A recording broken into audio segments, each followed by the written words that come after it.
मुझे नहीं पता कि क्या आप भी वैसा ही महसूस कर रहे हैं जैसा मैं कर रहा हूं। मैं पहले हमारी वैश्विक, अंतर्राष्ट्रीय, मानवीय संगठनों पर भरोसा करता था। शायद मैंने उन पर इसलिए ज्यादा भरोसा किया क्योंकि मेरा जन्म और पालन पोषण पाकिस्तान में हुआ था, जहां मैंने देखा कि ताकतवर सरकारें या आपका राज्य मानवाधिकार जैसी चीजों की परवाह नहीं करता। उन्हें इसकी कोई परवाह नहीं है। यह तो उनके लिए कोई मुद्दा ही नहीं है। तो जब मैं रेड क्रॉस या ह्यूमन राइट्स वॉच या ऐसी किसी भी चैरिटेबल संस्था को देखता था तो मैं उनकी सराहना करता था। फिर मुझे एहसास हुआ कि इन संस्थाओं ने ऐतिहासिक रूप से अच्छा काम किया है, लेकिन इन सभी संस्थाओं ने, और मैं कहता हूं सभी ने, क्योंकि 7 अक्टूबर ने हम में से बहुतों की आंखें खोल दी। कैसे?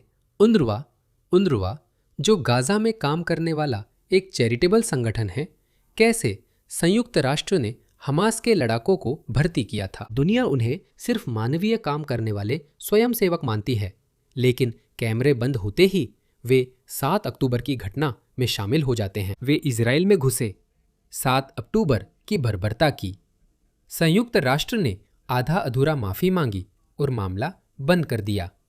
हमें पता है क्या हुआ था, और पूरा संयुक्त राष्ट्र भी। ये सभी संगठन जिन्हें हम कभी सम्मान देते थे अब अति वामपंथी मार्क्सवादी विचारधारा के अधीन हो गए हैं, और यही वजह है कि अब मैं उन पर भरोसा नहीं करता। मुझे नहीं पता कि आप भी ऐसा ही महसूस कर रहे हैं या नहीं। मुझे पूरा यकीन है कि आप भी मेरी ही तरह सोच रहे हैं। ये शब्दों का खेल जानबूझकर नहीं है, क्योंकि मेरे पास उन नावों के बारे में और भी बातें हैं। इस महिला को देखिए, ये एक स्कॉटिश महिला है, थी एलिजाबेथ जेन लीसा रॉस। उन्हें एथेंस में एक सूटकेस के अंदर ठूसा हुआ पाया गया था। उन्होंने कई साल ग्रीस में वॉलंटियर के रूप में बिताए, शरणार्थियों की मदद की। वो एक वामपंथी, वोक विचारों वाली इंसान थी। उनका दृष्टिकोण दूसरों के प्रति करुणा और प्रेम पर आधारित था। उन्हें शरणार्थियों और प्रवासियों से लगाव था, और वे मानते थे कि इन्हें हमारी देखभाल, प्यार, सम्मान और ध्यान की जरूरत है। बेघर लोग।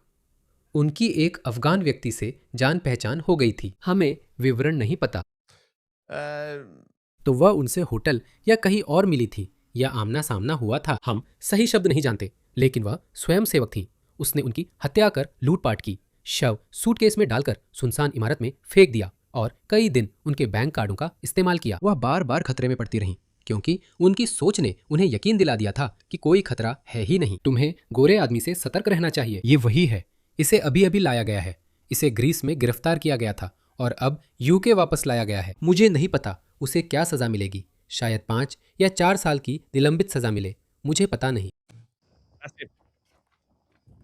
क्या वह उस ब्रिटिश महिला पर हमले का आरोपी है? माफ कीजिए, ये एथेंस है, मेरी गलती थी। 26 साल के व्यक्ति पर ब्रिटिश महिला की हत्या और शव को ठिकाने लगाने का आरोप है, और वह एथेंस कोर्ट में पेश हुआ है। आप सोच रहे होंगे, हैरिस, इसका हमारे मानवतावादी संगठनों से क्या संबंध है? मेरे पास इसकी और जानकारी है। तो इस आदमी को रेड क्रॉस ने प्रमोट किया था। रेड क्रॉस ने खास तौर पर इस आदमी के लिए ये प्रचार वीडियो बनाया था, जिसने स्कॉटिश महिला की हत्या की थी। उसकी दुखद कहानी पर सहानुभूति भरा कार्टून एनिमेशन बनाया। Red cross.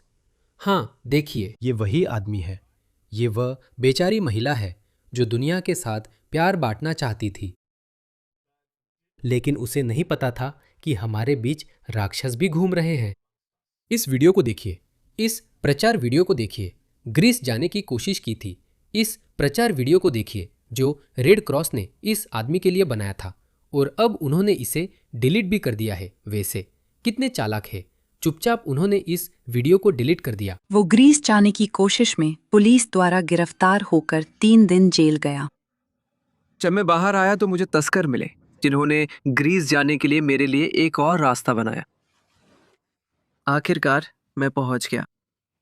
शरीफ अब 6 महीने से लेस्बोस के एक कैंप में है। कैंप में रहना कठिन है। कभी कभी जब मैं यहाँ रहने के बारे में सोचता हूँ, मैं पागल सा हो जाता हूँ। मैं कहीं शांत जगह ढूंढने की कोशिश करता हूँ और फिर मैं बहुत रोता हूँ। मेरी एक चाची यूनाइटेड किंगडम में है। उन्होंने कहा, अगर कोई तुम्हें यूके पहुंचा दे तो मैं तुम्हारी जिम्मेदारी ले लूंगी, लेकिन अगर मैं वहां नहीं पहुंच सका, मुझे नहीं पता मेरे साथ क्या होगा। उसके साथ क्या होगा? उसके साथ क्या होगा? इन सभी दूसरी ब्रिटिश महिलाओं के साथ क्या होगा जो मुझे लगता है कि मैं आपको और वीडियो दिखा सकता हूँ, लेकिन उससे पहले ये देखिए। एलन मस्क बोले, रेड क्रॉस की छवि जितनी अच्छी दिखती है उतनी होनी नहीं चाहिए। मैं इससे सहमत हूँ। UNRWA, human rights watch, amnesty और बाकी संगठनों ने हमें निराश किया। रेड क्रॉस पर भरोसा क्यों करें? संगठनों की बात करें तो वे आत्मघाती सहानुभूति के मामले में सबसे ऊपर रहेंगे। वे इन लोगों को सच में हजारों की संख्या में ला रहे हैं। कोई बढ़ा चढ़ाकर नहीं कह रहा हूं। ठीक है, इसी वजह से हम देख रहे हैं कि ऐसी और ज्यादा महिलाएं इस बारे में शिकायत करती दिख रही हैं, और जब वे इसकी शिकायत करती हैं तो वही लोग मुश्किल में पड़ जाती हैं। हाँ, वेन ब्रॉडहर्स्ट को कौन भूल सकता है? उसे एक अफगान अवैध प्रवासी ने मारा था, बेचारा आदमी। और अंदाजा लगाओ क्या, पुलिस ने फर्स्ट डिग्री मर्डर का आरोप घटाकर गैर इरादतन हत्या कर दिया। वह 4 साल में बाहर आ जाएगा। चिंता मत करो, ये महिला भी 4 साल में बाहर आ जाएगी। याद है वो पुलिस वाली जिसे मैनचेस्टर एयरपोर्ट पर भाइयों ने मारा था? उसने कहा पुलिस का काम पुलिसिंग नहीं बल्कि सहानुभूति है। वो वही है जिसकी नाक तोड़ी गई थी। देखो, ये वही लोग हैं जो अंदर आ रहे हैं। ये कुछ ऐसा ही है। वहां 2 महिलाएं खड़ी हैं, और ये वे प्रवासी हैं जो आ रहे हैं, जिन्हें रेड क्रॉस, एमनेस्टी और इन सभी मानवाधिकार संगठनों द्वारा समर्थन दिया जा रहा है। ये वे लोग हैं जिन्हें लाया जा रहा है। उनके पहले शिकार महिलाएं, बच्चे होते हैं। ये अजीब है वो आदमी। मैं यहीं रहूंगा मेरे दोस्त, मैं यहीं रहूंगा मेरे दोस्त। जाओ।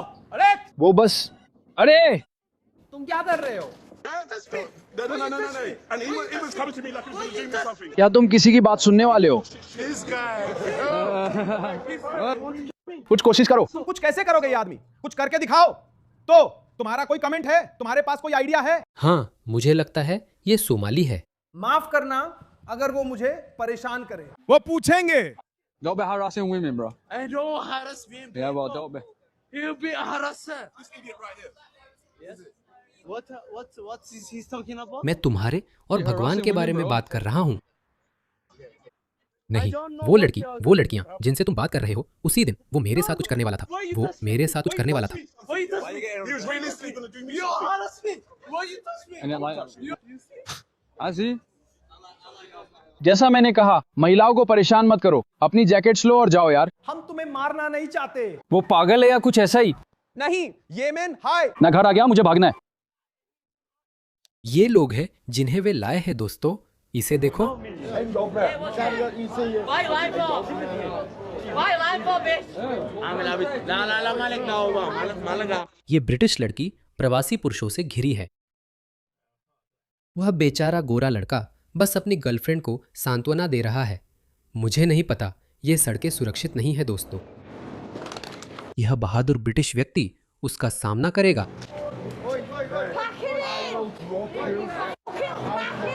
That's what we need.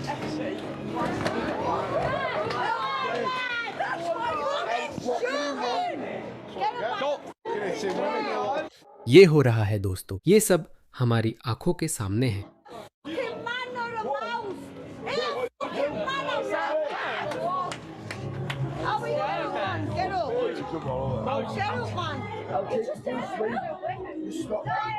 ठीक है, तो यही वजह है कि मैंने कहा था कि आने वाले हफ्तों, महीनों और सालों में हम देशभक्त खेमे में और ज्यादा संगठनबद्धता देखेंगे, और ये लोग खुद न्याय करने वाले समूह बनाएंगे।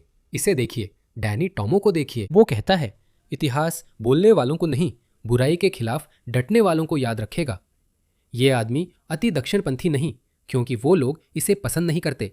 कौन दुष्टों के खिलाफ मेरे लिए खड़ा होगा? मुझे लगता है कि ये लोग अपनी नैतिकता ईसाई धर्म से ले रहे हैं। दक्षिण में कई देशभक्त समूहों के प्रतिनिधि कल रात मिले। लो हो गया। बहुत सारे समूह हैं दोस्तों, बहुत सारे समूह हैं। वॉटफोर्ड देशभक्त, बॉर्नमाउथ देशभक्त, दक्षिण पूर्व देशभक्त, सरे देशभक्त, दक्षिण लंदन देशभक्त। इसे देखो, ये सभी पुरुष है। माफ कीजिए, आखिरकार यही पुरुष इस सभ्यता को बचाएंगे। कुछ महिलाएं भी हैं। माफ कीजिए, मैं इससे थक चुका हूं। आप जानते हैं, महिलाओं, विविधता, समानता और समावेशन व अन्य को शामिल करो। माफ करना, मैं थक गया हूं। मुझे नहीं लगता कि अगर दुनिया पूरी तरह से महिलाओं द्वारा शासित हो तो शायद दुनिया में ज्यादा करुणा होगी। अगर केवल एक क्षेत्र ही महिलाओं द्वारा शासित हो तो यह बुरी खबर है, क्योंकि आप जितना चाहे उतने नरम हो सकते हैं, आप जितना चाहे उतने दयालु हो सकते हैं। सीमाएं, दरवाजे और घर दूसरी संस्कृतियों के लोगों के लिए खोलो। लेकिन चीन, रूस और मुस्लिम दुनिया का क्या वे भी नारीवादी हो गए? वे नहीं बने हैं। वहां अब भी पुरुष शासन करते हैं और वे कोई साधारण पुरुष नहीं हैं। वे पश्चिमी पुरुषों से भी बदतर हैं। बिल्कुल, वे 100 साल पीछे हैं। चीन नहीं, पर आप समझ रहे हैं मेरा मतलब। उनकी सोच और मूल्य अलग है। जब तक महिलाएं हर जगह नहीं होंगी, पूरी दुनिया भर में और हर देश की सरकार एक महिला के हाथ में हो। अगर दूसरी पंक्ति का नेतृत्व भी महिलाओं के पास हो तो अच्छा है, लेकिन पुरुषों की महत्वाकांक्षा खत्म करना संभव नहीं, इसलिए ऐसा नहीं होगा। लेकिन मैं कल्पना कर सकता हूँ, ठीक है, मैं कल्पना कर सकता हूँ, ठीक है, दुनिया थोड़ी और दयालु होगी। लेकिन अगर आप सिर्फ यूरोप में दयालु है, बाकी दुनिया दयालु नहीं है। वे आपकी दयालुता का फायदा उठाएंगे। आपके आदर्शवाद की वजह से हम सब बुरी तरह भुगतेंगे। नहीं दोस्तों, हालात और बिगड़ रहे हैं।